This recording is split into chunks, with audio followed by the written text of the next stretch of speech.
Gaurkoan saio berri bat daukagu Nerea Gamboarekin, gure kolaboratzailea eta nutrizionista. Konkretuki, zenolako mitoak elikaduran dauden argituko digu. Arratsaldeon, Nerea. Arratsaldeon. Hori da, pentsatu dut, kontsultan gehien entzuten dituan gauza horiek argitzea, ze uste dut, pena merezi duela eta beharrezkoa dela hori argitzea. Eta, gauza asko entzuten dituzu, mito asko, edo? Bai, gehienetan, 10 bat ekarri ditut, ze gehien errepikatzen direnak dira, eta mito batzuk sortu dira, zergatik, edo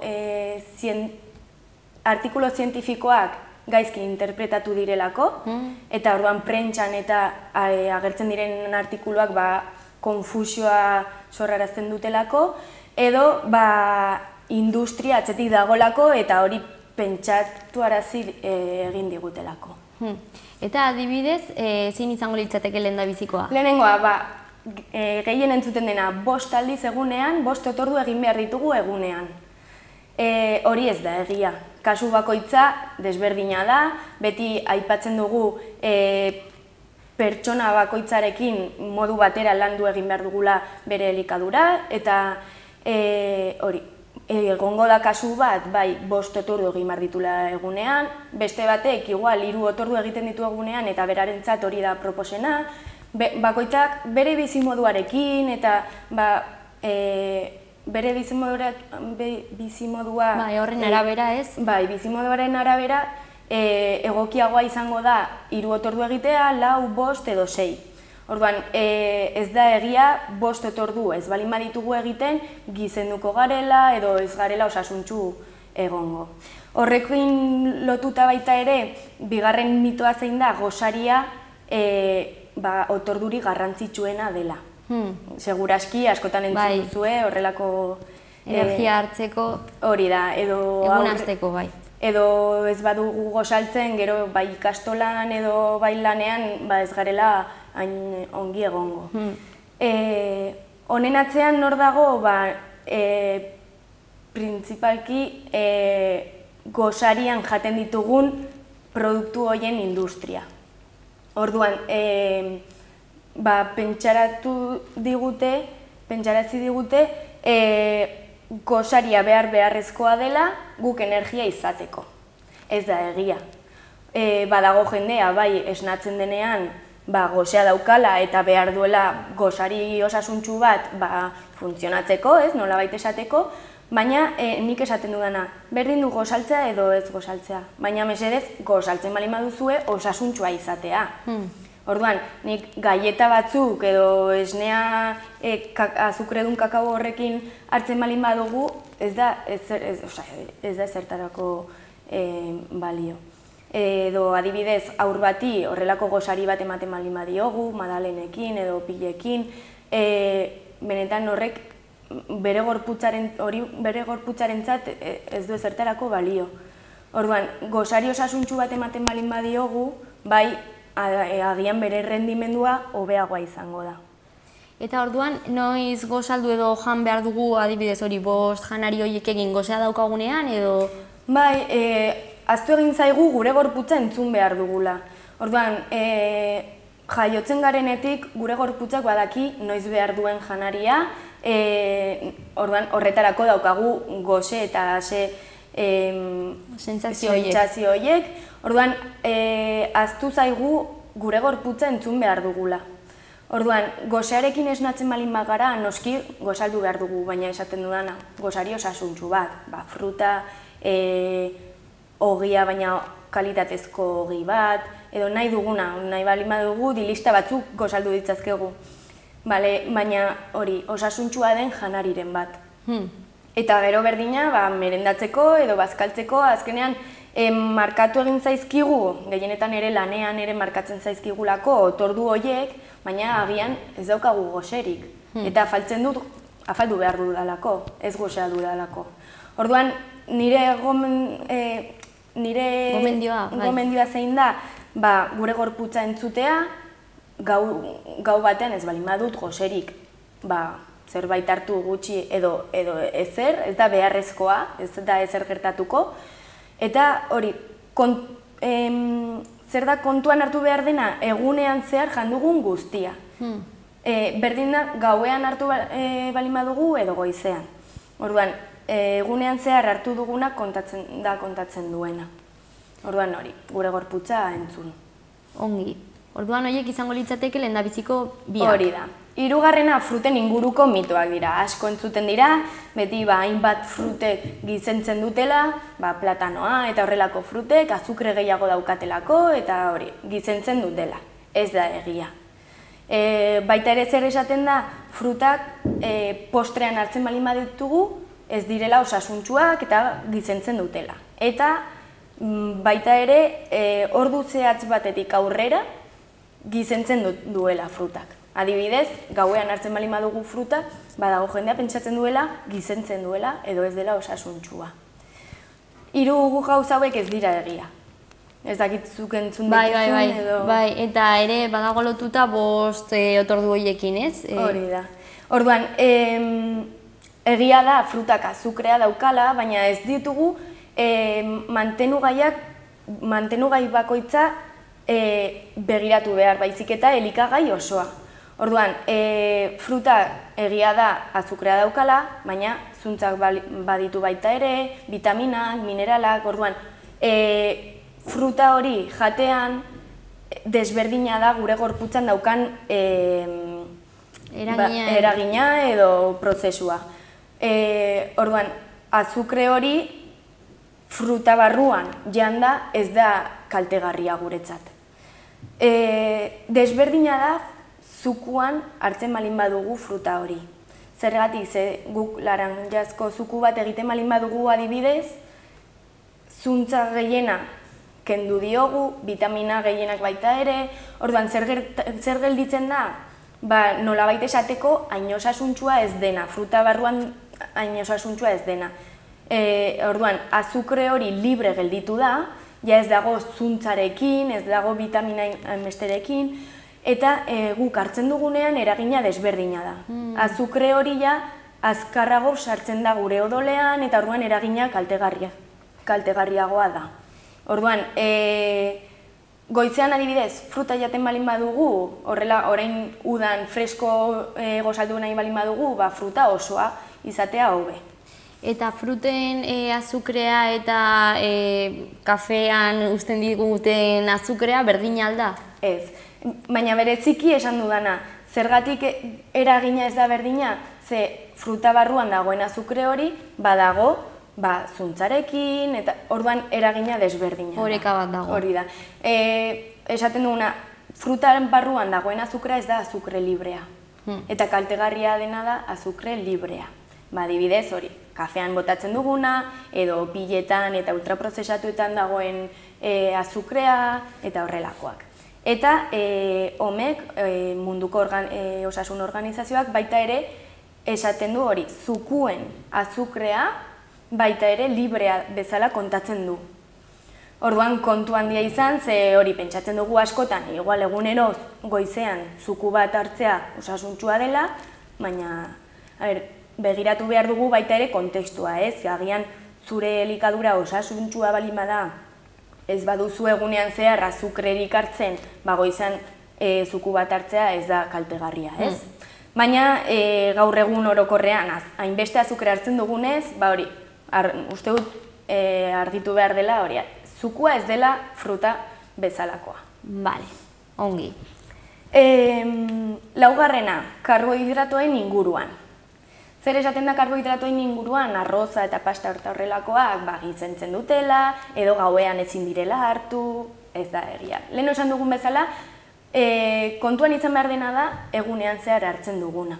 Orduan, karbohidratoa berdin du, goitzan hartzen baldin badugu, edo gauean, gauza da, egunean zehar gehiegi hartu baldin badugu, bai, gizenduko garela, zergatik, zegu gastatzen duguna baino gehiago hartzen baldin badugu, noski gizenduko gara.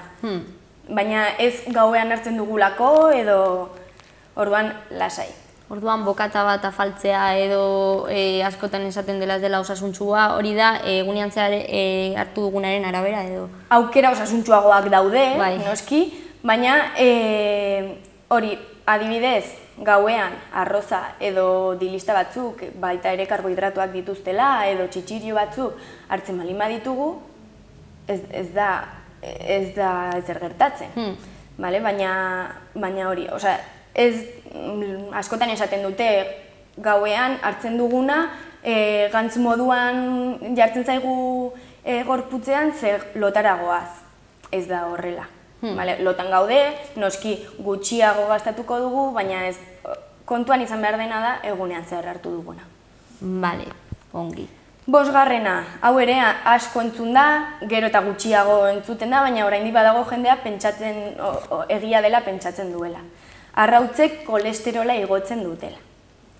Zergatik pentsatzen zen hau egia zela? Ze egia da arrautzaren barruan kolesterola aurkitzen dugula.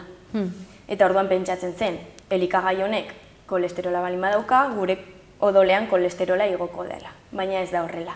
Ikusi da, azkenean konplexuak gara, orduan jaten duguna ez da automatikoki gure odolera pasatzen, ez? Prozesu asko daude eta aldaketa asko gertatzen dira. Orduan ikusi da, ikerketa asko egin dira, egunero adibidez arrautza janda, gure kolesterola ez dela igotzen. Orduan ez dago arazorik. Gainera arrautzen proteina kalitate ona dauka, eta orduan kalitatezko elikagai bat da. Orduan egunerokotasunean hartzea ez dago arazorik? Ez dago arazorik. Nahi badugu egunero adibidez gosaltzeko jan dezakegu arrautza eta ez dezer gertatzen. Noski, arrautza jateko modu egokiagoak daude, adibidez, arrautza frijitua egunero jaten baldin badugu, ez da hain osasuntsua izango. Baina nik esaten dut, beti nik arrautza frijitua iaia oli hori gabe egiten dut. Ze zartaginean, zartaginon batean itxasten ez dena, pintzel batekin bakarrik olioa horrela margotzen duzu, arrautzak bota, gainera bi adibidez egin daitezke batera, tapa jarri, eta gelditzen da arrautza frijitua horrela untatzeko eta dena. Ze truko ona. Bai, eta horrela osasuntsuagoa da. Eta horrekin ere lotura izan dezake adibidez, beti entzun dela platanoek duten potasio kopurua handia dela eta hori horrela da edo kolesterola da? Horrela da, bai. Horrela da, baina adibidez honekin lotuta fruitu lehorrek ere esaten dute gantza asko dituztela, gizentzen dutela eta normalean jendea bere elikadura zaindu nahi duenean fruitu lehorrak kentzen ditu bere dietatik. Honekin berdina gertatzen da. Egia da gantzak dituztela, egia da kalorikoak direla, baina zer gertatzen da? Azkenean fruitu lehorrek baita ere daukate zuntz kantitate handia, orduan guk jaten duguna, adibidez, intxaur batek daukana, ez da gure gorputzak xurgatuko duena. Orduan, ez da intxaur horren ehuneko ehuna ez dugu xurgatzen. Portzentai txikiagoa xurgatzen dugu, orduan azken finean intxaur batek kaloria asko izan arren, gure gorputzan ez dira kaloria guzti horiek xurgatzen. Eta hori daukan gainontzeko mineralak dira eta horrelakoak edo? Bereziki zuntzaren gatik, fibraren gatik, bai. Ze hori, orduan azkenean fruitu lehorrak oso osasuntsuak dira, ikusi da dituzten mantenugai desberdinak gure gorputzarentzat oso osasuntsuak direla, eta ez dago arazorik hauek hartzeko. Ia paziente guztien dietetan edo gomendioetan fruitu lehorrak sartzen dira. Gainera aukera oso ona dira, adibidez hamaiketakorako edo menendurako lanean fruitu lehor batzuk hartzeko, fruta batekin adibidez, edo aukera oso ona dira, orduan asko gomendatzen ditut bai. Eta badago beste elikagairen bat ere fama daukana ez dakit dilistak edo ez dakit. Eta ez dutela inbeste, bueno ez dakit, ez dakit. Ez, a ber, nik pentsatu ditut gutxi gora bera hauek dira entzuten dituan gehienak. Gehienak, ja, bale. Baina hori, eta gero baita ere argitu behar dena da guk adibidez supermerkatura joaten garenean etiketa begiratzen dugunean ez ditugula kaloriak begiratu behar. Edo, orain zer egin dute, produktu askotan jartzen dute 89 kaloriarekin. Ez ditugu kaloriak zenbatu behar. Zergatik ze garrantzitsuena da nun diktatoz kaloria horiek. Ez da berdin, adibidez, hori txokolatezko boio batetik 100 kaloria hartzea, edo fruta batetik, edo dilista batetik, edo gure bazkaritik 100 kilokaloria hartzea, ez da berdina. Ze hori, gure aseten gaituzten garrantzitsua da. Ze gero, konprobatuta dago ez balin bagaitu hori asetu, 100 kilokaloria horiek ez bagaituzte asetu, gero gehiago jango dugula, noski.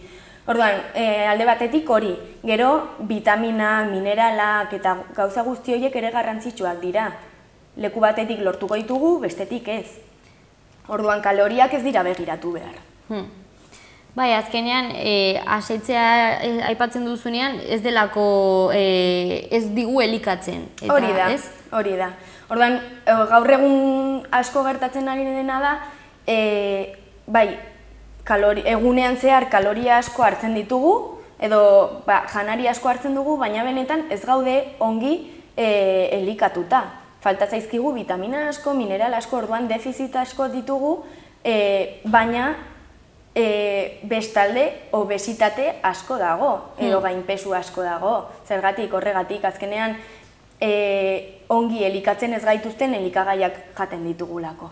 Orduan, bai, gure osasunean, aurrekoan hitz egin genuen bezala, eragina daukate negatiboki gauza hauek, baina orduan hori, pisua irabazten dugu, gaixotasuna, diabetesa, kolesterola eta gaixotasun hauek gero eta gehiago ematen ari dira, horregatik. Asko jaten dugu, baina produktu hauetatik eta ez elikagai errealetetik.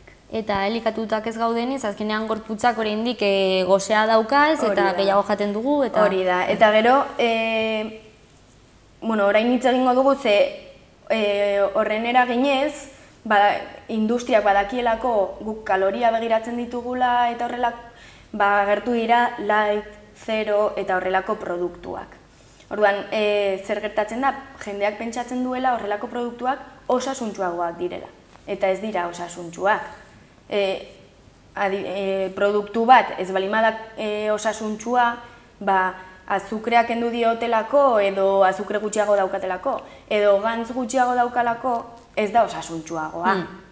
Orduan, kontu handia izan gauza horiekin, ze gainera ikerketek frogatu egin dute, horrelako produktuek zer daukate? Karbohidrato ez osasuntsuak, gantz ez osasuntsuak, gatza eta gehigarriak. Eta frogatu egin dute osagai guzti horiek elkartuta, gu kontsumo konpultsiboa izatera bultzatzen gaituztela. Eta gainera adiktiboak dira. Orduan, kontu handia izan horrelako produktuekin ez direlako osasuntsuagoak. Honen arira dago, aipatu zenuena piramidearena, ez?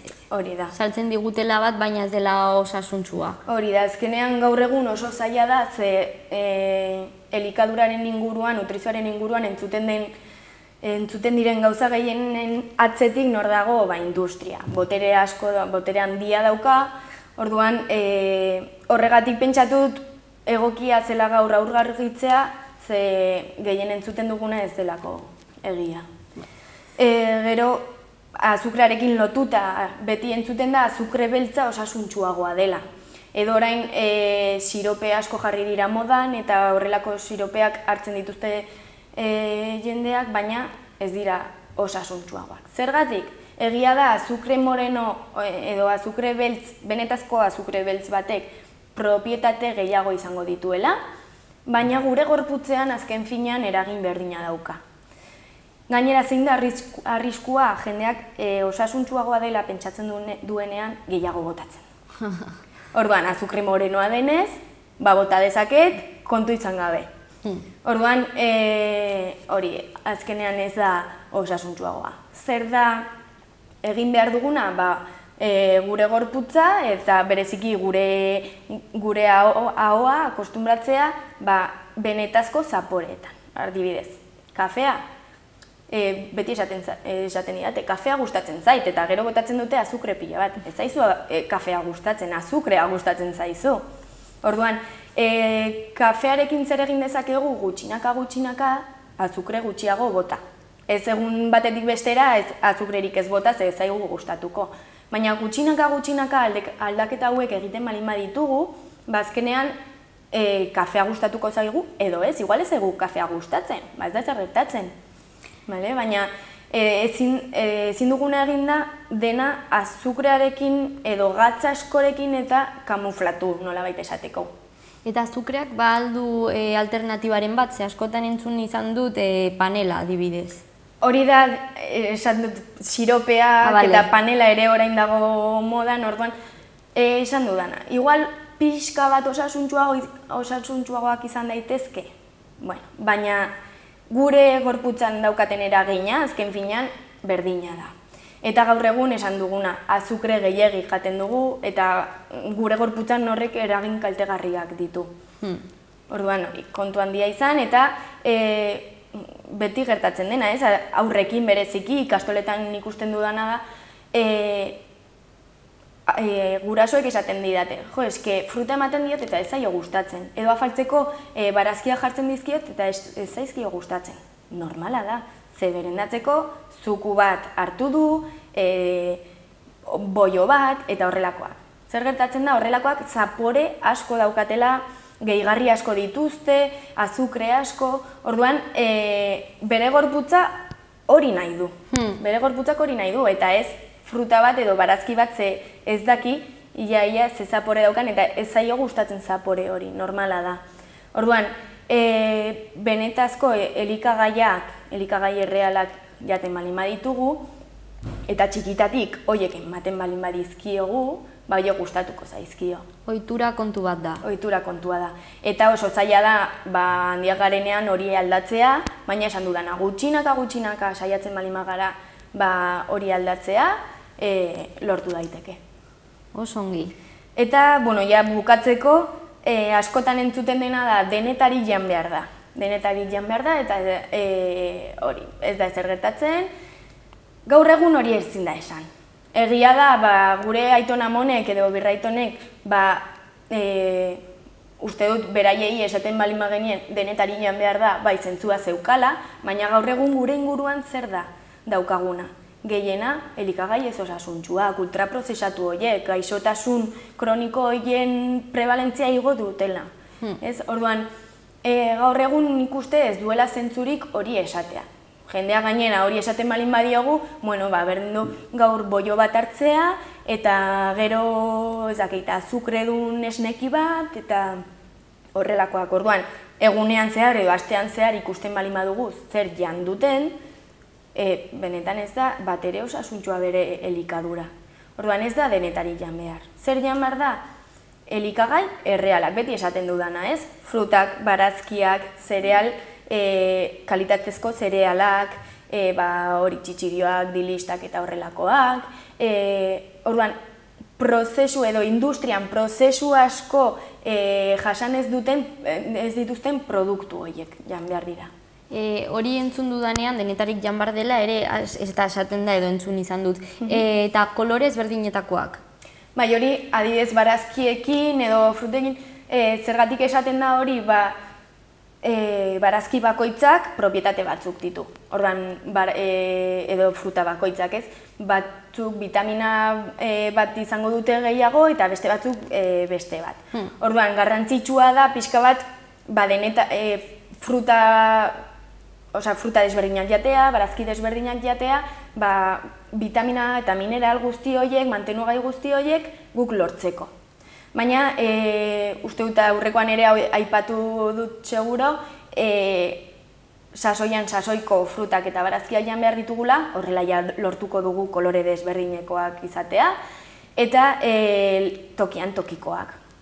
Orain mugimendu asko dago gainera horrekin, ez? Eta baratzak hirietan sortzea. Gero eta gehiago ongi dago, baina beti zerbait sortzen denean baita ere dago alde txarra, ez? Nolabait esateko. Eta orduan, ekologiko gauza modan, nolabait esateko, jarri denez, edo ikusi denez, guk ekologikoki egindako barazkiak eta osasuntsuagoak direla, edo zer gertatu da, baita ere aprobetxatzen direla eta ikusten dugu supermerkatura joaten garenean, bio edo natural eta horrelako mezuak bidaltzen dizkigute gu pentsatzeko osasuntsuagoak direla. Baina txokolatezko bollo bat ekologikoa balin bada osasuntsuagoa da? Ez. Bere osagaiak ez dira osasuntsuak, ekologikoki eginda izan arren. Orduan kontu handia izan behar da ere horrekin. Orduan supermerkatua baino hobe, merkatua. Bai. Beti esaten dugun bezala, merkatura joaten garenean aurkitzen ditugun gauzak normalean osasuntsuak dira. Elikagai errealak dira. Egia da supermerkatura joatea komodoa da, hor bertan daukagu dena eta orduan denbora gutxiago igual egoten gara erosten, baina supermerkatura joaten balin bagara, ze ez daukagulako beste aukerarik, merkatuan aurkituko genituzken elikagai horiek erosi. Etiketan asko ez daukatenek, osagai zerrenda luzea ez daukatenek, eta orduan horrelako elikagaiak erosten balin baditugu gure elikadura segurazki osasuntsua izango da. Oso interesgarria beti bezala. Hurrengoan, hori, beste gairen bat komentatu dezakegu eta bitartean ere zure Instagrama ere kontsultatu dezakegu, ez? Hori da. Instagramean gauza hauek beti aipatzen ditut edo errezetak ere jartzen ditut, ideiak osasuntsu elikatzeko ideiak normalean, ze askotan falta zaizkigu ideia horiek edo horra aurkitu ditzazkezue. ng.nutrizion da Instagrama. Eta hitzaldiak eta eskaintzen jarraitzen duzu? Bai, hori da. Hitzaldiak ematen ditut, bai euskeraz, bai gazteleraz, eta hori, pixkat kontsultan baita ere nago, orduan pixkat dena gokitzen bai.